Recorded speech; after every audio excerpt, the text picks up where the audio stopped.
Hi குட்டீஸ், இன்னைக்கு என்ன ஸ்டோரின்னு பார்ப்போமா? ஆசை. ராமுவின் மாமா ஊரில் இருந்து அவனுக்கு ஒரு பேனாவை அன்பளிப்பாக கொடுத்தார். ராமு இப்படி ஒரு பேனாவை பார்த்ததில்லை. இவன் வகுப்பில் படிக்கும் எம்எல்ஏ மகனிடம் கூட இப்படிப்பட்ட பேனா இல்லை. பேனாவின் மூடியும் முள்ளும் தங்கம் போல பளபளப்பாக இருந்தது. பள்ளிக்கூடம் போனதும் பேனாவை எல்லோரிடமும் காட்டி மகிழ்ந்தான். வகுப்பில் முதல் மாணவனாகவும் ஒழுக்கமானவனாகவும் விளங்கிய ராமுவை உற்சாகப்படுத்த விரும்பிய அவன் மாமா, நீ படித்து பெரியவனாகி என்ன வேலைக்கு போவாய் என்று கேட்டார். நான் படித்து கலெக்டராக வருவேன் என்றான் ராமு. இதை கேட்ட அவன் அப்பா, விரலுக்கேத்த வீக்கம் வேண்டும். நீ சாதாரண விவசாயியின் மகன்.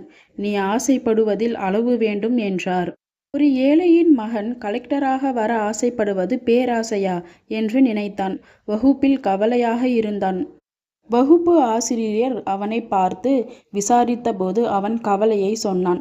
அவன் சொன்னதை கேட்டதும் ஆசிரியர், இதற்கு நானே உனக்கு நல்ல பதிலை சொல்வேன். ஆனால் இன்று மாலை வரை காத்திரு. எது பேராசை என்று புரிந்து கொள்வாய் என்றார். அன்று மாலை பள்ளியில் ஆண்டு விழா. அதற்கு மாவட்ட ஆட்சித்தலைவர் தலைமை தாங்கினார். மாவட்ட ஆட்சித்தலைவர் பேசும்போது கூட்டத்தில் உட்கார்ந்திருந்த ராமுவிடம் வந்த ஆசிரியர், உன் சந்தேகத்தை அவரிடமே கேள் என்றார். ராமு தைரியமாக எழுந்து கலெக்டரிடம், ஒரு ஏழை விவசாயியின் மகன் கலெக்டராக வர ஆசைப்படுவது பேராசையா என்று கேட்டான். நிச்சயமாக இல்லை. நேர்மையான வழியில் பெறுவதாய் இருந்தால் உலகத்தை கூட வாங்க ஆசைப்படலாம். உழைப்பும் உறுதியான முயற்சியும் இருந்தால் எதற்கும் ஆசைப்படலாம். அது பேராசை ஆகாது என்று பேசி முடித்தார் கலெக்டர்.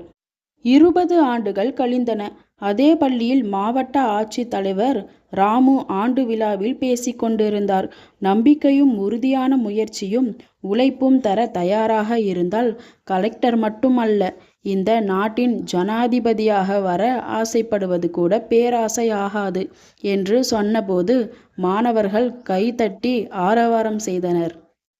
குட்டீஸ், இந்த ஸ்டோரியிலேருந்து என்ன தெரிஞ்சுக்கிட்டீங்க? விடாமுயற்சி இருந்தால் எதையும் சாதிக்கலாம். இதே போல் சூப்பரான ஸ்டோரிஸ் கேட்கணுமா? அப்போ என்னோட சேனலை சப்ஸ்கிரைப் பண்ணிக்கோங்க. அடுத்த ஸ்டோரியில் சந்திக்கலாம். பாய்.